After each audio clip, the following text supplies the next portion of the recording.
నడుస్తాడు. ఇంతకు ఆయన్ని వెంబడించడం అంటే అర్థం ఏమిటి అనేది అసలు సబ్జెక్ట్. ఆయన్ని వెంబడించడము అంటే అర్థం ఏంటి? ఎలా వెంబడించాలి? ఆ రోజుల్లో ఆయన భౌతిక శరీరంలో, ఈ భౌతిక ప్రపంచంలో ఆయన ఉండిన ఆ దినాలలో ఆయన ఎక్కడికి వెళ్తే అక్కడికి మనుషులు వెళ్ళారు, అలా వెంబడించారు. మరి మనం ఇప్పుడు ఎలా వెంబడించాలి? మన కళ్ళ ముందు యేసయ్య కనబడుతున్నాడా? ఆయన నిజామాబాద్కి వస్తే, లేకపోతే హైదరాబాద్కి వస్తే ఆయన వెంటబడి నడుస్తాం. మనం ఎక్కడికైనా వెళ్ళని మనం ఆయన వెనుక వెళతాం. మరి ఇప్పుడు ఆయన కనిపించట్లేదు కదా, ఆయన్ని ఎలా వెంబడించాలి? యేసు అవతరించక ముందు కూడా ఒక ఆయన వెంబడించాడట. 63వ కీర్తనలో దావీదు భక్తుడు చెబుతున్నాడు,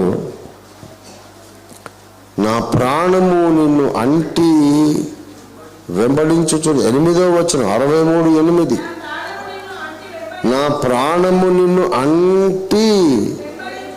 ఎట్లా వెంబడిస్తున్నది? ఇప్పుడు భౌతిక శరీరంతో మన ముందు కనపడితేనేమో ఆయన వేసే అడుగుల వెనక మనం అడుగులేస్తూ అదే దారిలో నడుస్తాము. కానీ దావీదు ఎలా వెంబడించాడు?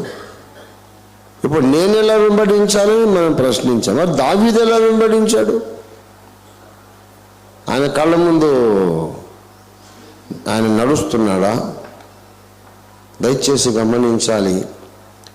భౌతిక శరీరముతో దావీదు ముందు యేసు ప్రభువు వారు లేరు, కానీ సదాకాలము ఆయనను చూస్తూనే ఉన్నాడట. ఆయన దేవుని స్తోత్రం కలుగును గాక.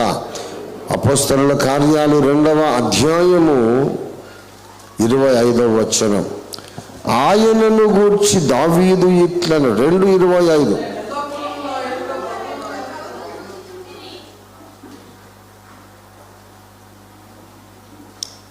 నేనెల్లప్పుడూ నా ఎదుట ప్రభువును చూచుచుంటిని. అప్పటికింకా యేసు ప్రభు వారు అవతరించలేదు. దావీదు తర్వాత 1000 సంవత్సరాలు అయ్యాక యేసు ప్రభు అవతరించాడు. కానీ ఇంకా అవతరించనే లేదు, కానీ సదాకాలము ప్రభువునే చూస్తున్నాడట. దేవునికి స్తోత్రం కలుగును గాక. ఎలా చూస్తున్నాడంటే ఆత్మనేత్రాలతో చూస్తున్నాడు.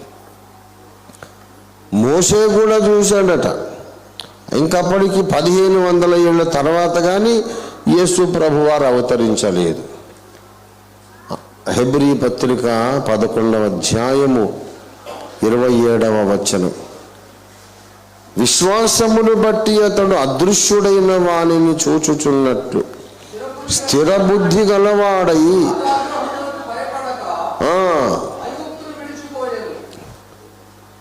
విశ్వాసమును బట్టి మోషే కూడా అదృశ్యుడైన వాడిని చూస్తూ ఉన్నట్లుగా స్థిర బుద్ధి కలిగి ఆయన సాగిపోయాడు. ఎలా చూశాడు? భౌతికంగా ఆయన ముందు పెట్టుకొని నడవడం కాదు, విశ్వాసమును బట్టి చూశాడు. ఇప్పుడు యేసు ప్రభు వారు చనిపోయి తిరిగి లేచి పరలోకానికి వెళ్ళిపోయిన తర్వాత అప్పుడు కూడా మళ్ళీ విశ్వాసులు చూస్తూ ఉన్నారట. హెబ్రీ పత్రిక 2వ అధ్యాయము 9వ వచనం చూడండి, దేవుని కృప వలన ఆయన ప్రతి మనుషుని కొరకు మరణము అనుభవించున్నట్లు దూతల కంటే కొంచెము తక్కువ వాడుగా చేయబడిన యేసు మరణము పొందినందున మహిమా ప్రభావములతో కిరీటధారిగా ఆయనను మనము ఇప్పుడు చూస్తున్నారట. హెబ్రీ పత్రిక రాస్తున్నప్పుడు యేసుప్రభు వారు ఎక్కడున్నారు? తండ్రి అయిన దేవుని కుడి పార్శ్వమున పరలోకంలో ఉన్నాడు. ఈ భూమి మీద భౌతిక శరీర ధారిగా లేడు. ఆయన వెళ్ళిపోయాడు అక్కడికి. అదృశ్యంగా పరిశుద్ధాత్మ ద్వారా ఉన్నాడంతే. కానీ ఈ హెబ్రీ క్రైస్తవులట కిరీటము ధరించిన వానిగా యేసును చూచుచున్నారు. గలతీ పత్రిక 3వ అధ్యాయంలో గలతీయులు కూడా చూశారు. సిలువ వేయబడిన వాడైనట్లుగా యేసుక్రీస్తు మీ కన్నుల ఎదుట ప్రదర్శింపబడును గదా. సిలువ వేయబడిన వాడైనట్లుగా యేసును వాళ్ళ కళ్ళ ముందు ప్రదర్శించారట. అప్పటికే సిలువ అయిపోయింది, యజ్ఞం అయిపోయింది, యేసు మరణం అయిపోయింది, పునరుద్ధానం అయిపోయింది, ఆరోహణం కూడా జరిగిపోయింది. ఇప్పుడు వాళ్ళ కళ్ళకు చూపించాడంట. ఏం చూపించాడు? యేసు సిలువ యాగాన్ని చూపించాడు. దేవునికి స్తోత్రం కలుగును గాక. అలాగా సదాకాలము యేసును చూస్తూ ఉండడానికి ఆయన భౌతిక శరీరధారిగా మన ముందు ఉండడం అవసరం లేదు. అది విషయం. యేసు కనబడితే నేను చక్కగా విశ్వాసంలో ఉండగలుగుతా. నా కళ్ళ ముందు ఆయన కనబడితే నేను విధేయత కలిగి జీవించగలుగుతాను. ఆయన కనబడితే నేను స్థిరంగా ఉండగలుగుతా అనేదంతా కూడా ఒట్టి బకవాస్, అది ట్రాష్, వ్యర్థ ప్రేలాపన. మొన్న ఒక ప్రసంగంలో చెప్పాను ఈ విషయం. యేసును కన్నులతో చూస్తే మన ఆధ్యాత్మిక జీవితం, ఆధ్యాత్మిక యాత్ర బాగుంటుంది అనేది ఒట్టిదే ఒట్టిదే ఒట్టిదే. నీ మనస్సు సరిగా లేకపోతే, నీకు మారు మనస్సు లేకపోతే, నీకు యథార్థమైన భక్తి లేకపోతే, నీ ప్రేమ యథార్థమైనది కాకపోతే, యేసును కళ్ళారా చూసి కూడా నువ్వు భ్రష్టత్వంలోకి వెళ్ళిపోతావు. పూర్తిగా భ్రష్టుడు అయిపోతావు, భ్రష్టురాలు అయిపోతావు. దీనికి మంచి తార్కాణం నేను చెప్పాను. ఆ ప్రసంగం మళ్ళీ మీరు వెతికితే ఎక్కడ దొరుకుతుందో, మహాసముద్రంలో. పడిపోయిన దేవదూతలందరూ ఎవరండి? కళ్ళారా చూసిన వాళ్ళ కాదా? కళ్ళారా దేవుణ్ణి కోట్ల సంవత్సరాలు చూసి భ్రష్టు పట్టిపోయారు. ఇస్కరియోతు యూదా యేసును కళ్ళారా చూసి సాతానుగా మారిపోయాడు. కనుక ఇప్పుడు యేసు కనబడలేదు ఎవరు బాధపడకండి. కనబడాలి అని ఆశ ఏం పెట్టుకోవద్దు. ఆ టైం వచ్చినప్పుడు కనపడతాడు ఆయన. కానీ ఇప్పుడు మాత్రం మనము ఆయన కన్నులారా చూడకయే ప్రేమించుచున్నాము. దేవునికి స్తోత్రం కలుగునుగాక. హల్లెలూయా. 1 పేతురు పత్రిక 1వ అధ్యాయము, దేవునికి స్తోత్రం, 8వ వచనం. 1 పేతురు 1:8. మీరు ఆయనను చూడకపోయినను ఆయనను మీరు ప్రేమించుచున్నారు. ఆయనను కన్నులారా చూడకయే విశ్వసించుచు, మీ విశ్వాసానికి ఫలము అనగా ఆత్మరక్షణను పొందుచు, చెప్పడానికి అశక్యమును మహిమాయుక్తమునైన సంతోషము కలిగిన వారై ఆనందించుచున్నారు. ఈ చెప్పనశక్యము మహిమాయుక్తమైన సంతోషం ఎలా వచ్చిందంటే చూడని వానిని ప్రేమించుట. బాగా గమనించాలి. ఇస్కరియోతు యూదా 3.5 సంవత్సరాలు యేసును చూశాడు. ఎందుకు భ్రష్టు పట్టిపోయాడు? మరి యేసును చూసే విధానము వేరు. ఆయన్ను ఈ కళ్ళతో, మాంస నేత్రాలతో బాహ్య రూపాన్ని చూచుట అనేది ఒక విధంగా ప్రభువుని చూడడం. ఈ మాంస నేత్రాలతో యేసు బాహ్య రూపాన్ని చూడడం ఒక విధంగా చూడడం. అంతరంగ హృదయ నేత్రాలతో యేసు ప్రభు యొక్క వ్యక్తిత్వాన్ని, ఆయన అంతరంగ సౌందర్యాన్ని చూడడం అసలైనటువంటి దేవ దర్శనం. దేవునికి స్తోత్రం కలుగునుగాక.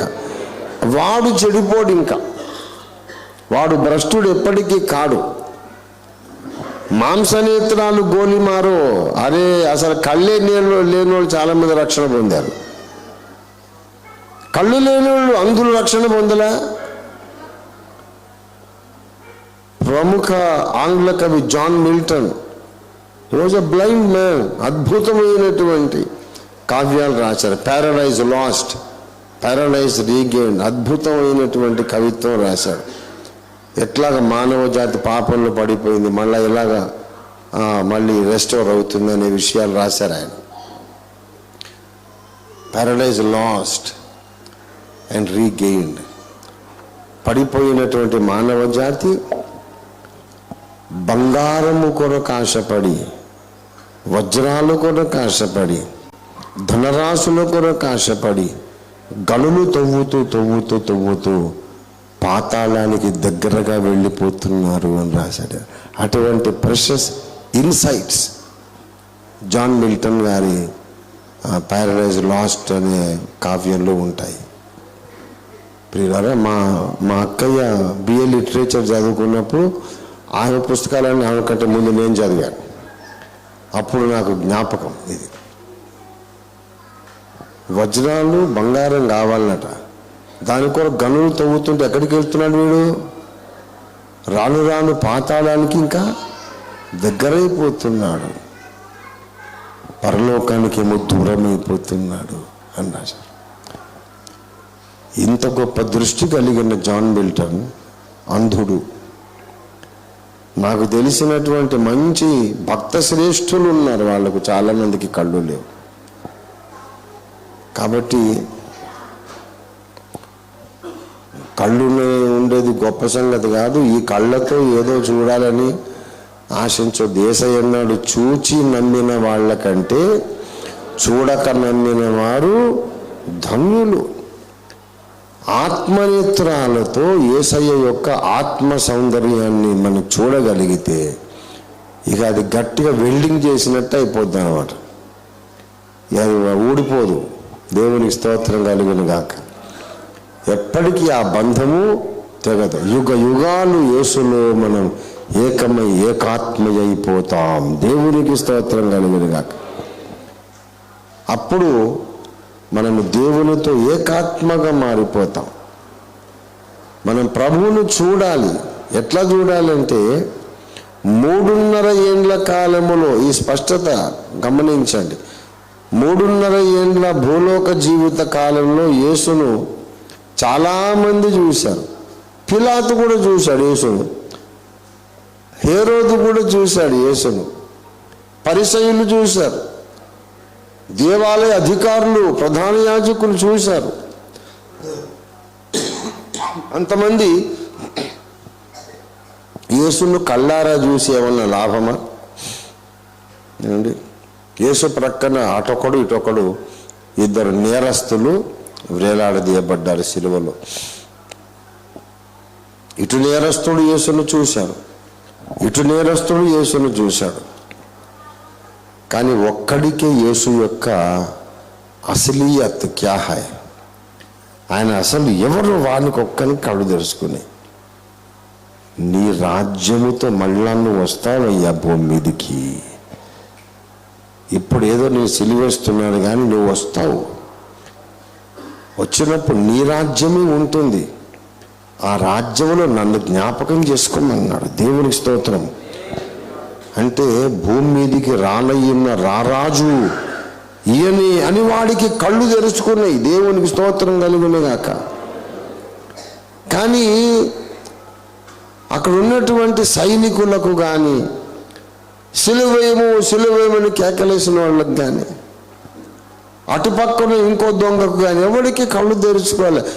ఈ పనికి మాలిన మాంసనేత్రాలతో పై దృశ్యాలు చూస్తున్నారు. అసలైనటువంటి యేసు ఎవరో వాళ్లకు తెలియదు.